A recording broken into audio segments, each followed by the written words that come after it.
All right, let's talk about something huge in innovation. How do you build a product that people don't just use, but that they truly, genuinely love?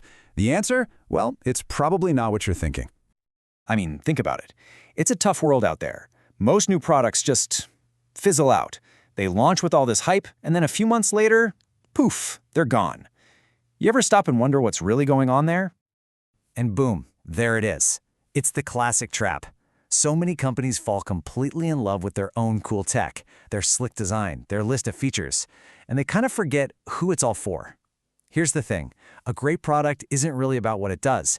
It's about the problem it solves for a real, living, breathing person. So, to get this right, we've got to flip the script. It's a pretty fundamental shift in thinking. We need to stop being so product-focused and start being, well, completely obsessed with our customers. This section is all about getting into that new mindset. This right here, this is our North Star. And look, it's not just some corporate buzzword, it's a whole strategy. Every single decision, from the very first sketch on a napkin to the big launch day and everything after, is guided by a deep, genuine understanding of what your customer needs, what they want, and what drives them crazy. So, you might be asking, okay, that sounds great, but how do we actually do it? Well, this is our roadmap. It's called the CENTRIC Framework, and it's a 7-step process that literally walks us from a vague assumption all the way to a solution customers will thank you for. We're going to go through the key parts of this journey, starting with the most important one, figuring out who we're even building for. All right, let's dive in. This first part is without a doubt the most important piece of the puzzle. This is where we really get to know our customer on a much deeper level. It's the foundation of the whole framework, where we stop guessing and we actually start learning. Now, this idea is a total game changer. Seriously, the jobs to be done theory asks us to stop thinking about what our product is and start thinking about what a customer hires it to do. Think about it. You don't buy a drill because you want a drill. You hire the drill to make a hole in the wall so you can hang a picture. It's all about the outcome. And here's a perfect example from the real world.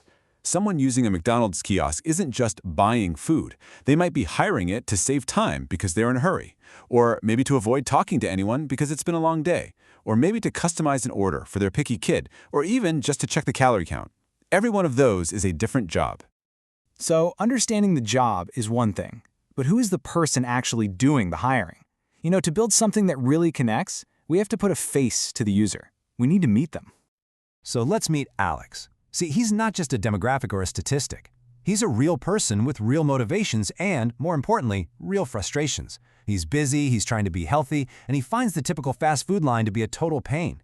By getting to know Alex, we're not designing for some faceless user anymore. We're designing for him.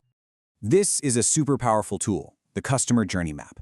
It lets us basically walk a mile in Alex's shoes. We can see every single step he takes, from the moment he thinks, man, I'm hungry, all the way through to after he's done with his meal.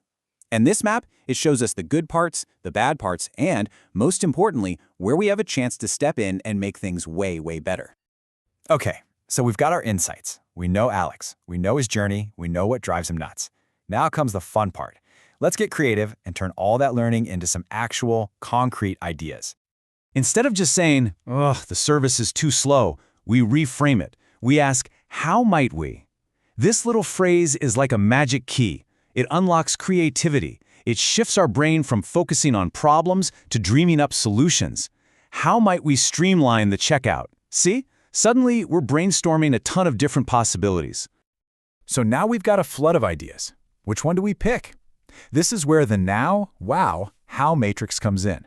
It's a simple way to sort through the noise. Now ideas are easy, but maybe a little boring. How ideas are really cool, but super hard to pull off. The sweet spot is wow, those ideas that are both original and crucially achievable. And in this case, a loyalty program, yeah, that's a wow idea.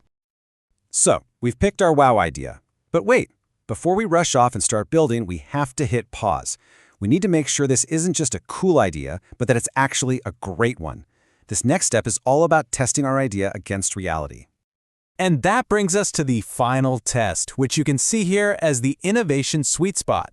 A truly successful product can't just be one of these things. It has to hit all three. It's not enough for an idea to be clever. It has to work on every single level. So let's break that down.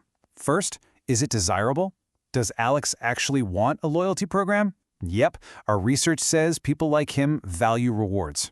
Next, is it viable? Does it make sense for the business? Absolutely. It keeps customers like Alex coming back. And finally, is it feasible? Can we actually build this thing? Yes, our tech team says we can integrate it into the kiosk. Check, check, and check. Our idea is right in that sweet spot. And how do we know for sure if we nailed it? We measure. We don't just cross our fingers and hope. For desirability, we'll look at things like customer satisfaction scores. For viability, we'll check if it's hitting our business goals. For feasibility, we'll analyze the cost and make sure the tech works smoothly. This is what turns a good idea into a smart, measurable strategy. And this quote really just brings it all home, doesn't it? It perfectly sums up this whole customer-centric mindset. In the end, we didn't just build a new loyalty feature. We actually improved Alex's entire experience, and we solved a real problem for him. So there you have it. That's the roadmap for building products that people will actually want to use. It starts with the customer, it ends with the customer. And it leaves us with one really important question to ask ourselves in our own work. What progress is your customer trying to make? And what job could they hire you to do?